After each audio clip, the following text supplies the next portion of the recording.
도시 들어오면서 새 소식이 나오고 있습니다. 나로호가 다음 달 26일에서 31일 발사될 예정이라고 하는데요. 교육과학기술부가 현재 합동 브리핑실에서 기자회견을 통해서 이렇게 밝혔습니다. 전남 고흥 나로 우주센터에서 발사가 될 예정입니다. 이번 발사는 세 번째 시도입니다. 오늘 관련주 보겠습니다. 우주항공테마 비츠로테크가 이 소식이 나오자마자 3%대로 올랐다가 지금은 1.4% 상승이고요. 비츠로시스가 4%의 강세, 한양디지텍은 8% 이상 오르고 있습니다. 세트레가이 0.98% 상승으로 상승폭이 상대적으로 미미합니다. 자, 현선물의 전략 세워보겠습니다. 증권사 현물 전략, 오늘장 한 줄 전략입니다. 현대증권 배성영 연구원 이벤트를 앞둔 관망 심리가 우세하다. 지수보다는 종목별, 개별 흐름을 보고 있습니다. 우리투자증권 이경민 연구원 종목별의 반등 시도가 꾸준히 전개되고 있다면서 단기 트레이딩의 대응력을 유지하자고 밝혔습니다. 삼성증권 임수균 연구원 이벤트를 앞둔 관망세, IT, 자동차, 건설 등 경기 민감주 단기 트레이딩 권하고 있습니다. 한양증권 임동락 연구원 이벤트 전 경계감이 상존하지만 정책 기대감도 유효하다. 트레이딩 접근 권하고 있습니다. 네 분 가운데 한양증권 임동락 연구원을 연결하겠습니다. 안녕하세요. 네, 안녕하세요. 네, 지금 FOMC 회의와 독일의 헌법재판소가 가장 중요한 이슈가 되고 있는데요. 이걸 앞두고 관망 심리가 나타나고 있다고 다들 해석을 하고 있습니다. 하지만 지수의 하단도 지지력이 굳건한 건가요?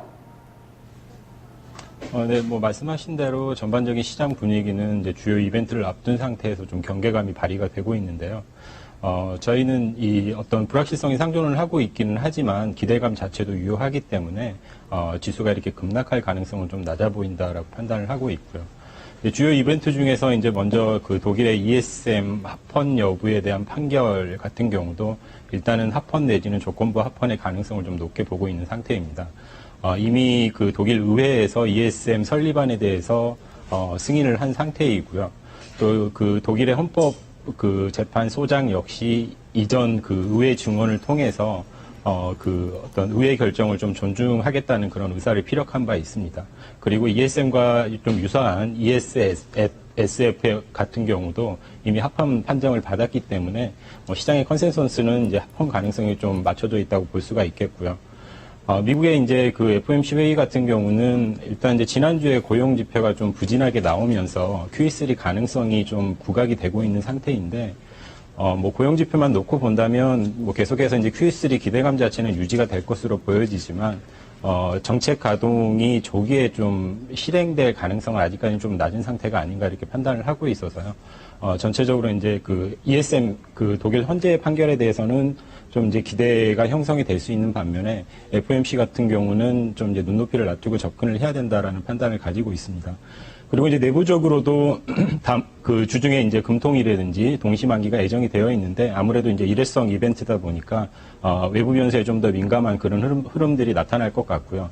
이벤트 전에는 이제 다소 그 어떤 확인 심리가 우세하게 발휘가 되면서 소강 국면이 이어지겠지만 이벤트 결과가 확인이 되고 난 이후에는 오히려 이제 좀 반등을 시도할 수 있는 그런 분위기가 형성이 되지 않을까라고 이렇게 판단을 하고 있는 상태입니다. 네, 쿼드러플 위칭데이도 매물 부담이 크지 않을 거란 전망이 우세해서요. 전반적으로 어쨌든 연구원님도 이벤트 전에 소강 국면 좀 제한된 등락 흐름을 예상하고 계신 것 같습니다. 그러면 이렇게 다양한 변수들이 있지만 단순하게 박스권의 대응이 유효한 겁니까? 전략 주시죠. 일단 앞서서도 언급을 드렸다시피 이벤트 결과에 따라서 시장 흐름이 좌우가 될 수밖에 없기 때문에 어떤 방향성을 설정을 하고 매매를 하시기에는 좀 그 제한이 따를 수밖에 없는 그런 환경이라고 말씀을 드릴 수가 있겠고요.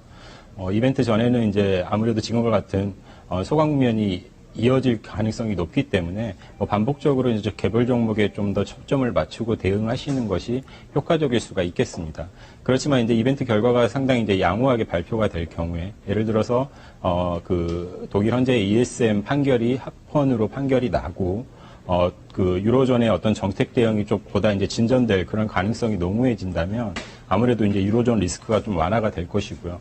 또 이제 저희 쪽에서는 QE3 가능성을 좀 낮게 보고 있지만 만약에 이제 그 어떤 국제 직매입, MBS 매입 이외에 다른 조치들이 좀 제시가 되면서 어떤 그 경기 부양책이 제시되는 그런 모습들이 나타난다면 아무래도 외국인들이 좀 선호하는 대형주 쪽으로의 강세가 다시 진행이 될 수 있고 그 대형주 중심으로 이렇게 반격이 나타날 수가 있기 때문에 개별 종목들은 좀 트레이딩 관점에서 접근을 하시는 게 나을 것 같고요. 대형주 쪽으로도 어떤 비중을 축소하시기보다는 어느 정도 그 저가 매수를 통해서 비중을 유지해 가시면서 반격의 어떤 시장의 반등에 대비할 필요가 있지 않나 이렇게 판단을 하고 있습니다. 네, 대형주의 저가 매수 타이밍은 1900선 부근인가요?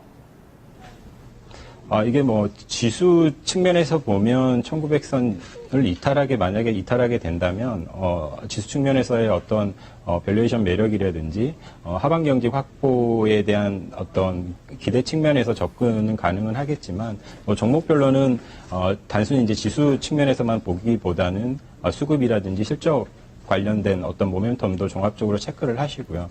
특히나 이제 외국인들의 수급이 좀 더 뒷받침이 되는 대형주 위주로 마켓 타이밍을 잡아가시는 것이 효과적이지 않을까 이렇게 판단을 하고 있습니다. 네, 알겠습니다. 분석 잘 들었습니다.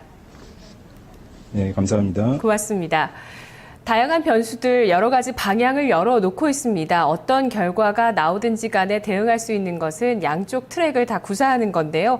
소강 국면에 있었을 때는 개별주 위주에 초점을 맞추고 또 지수가 반등할 때에는 특히 외국인이 선호하는 대형주의 반등이 예상된다고 합니다. 이 양쪽을 감안한 전략을 세우고 있습니다.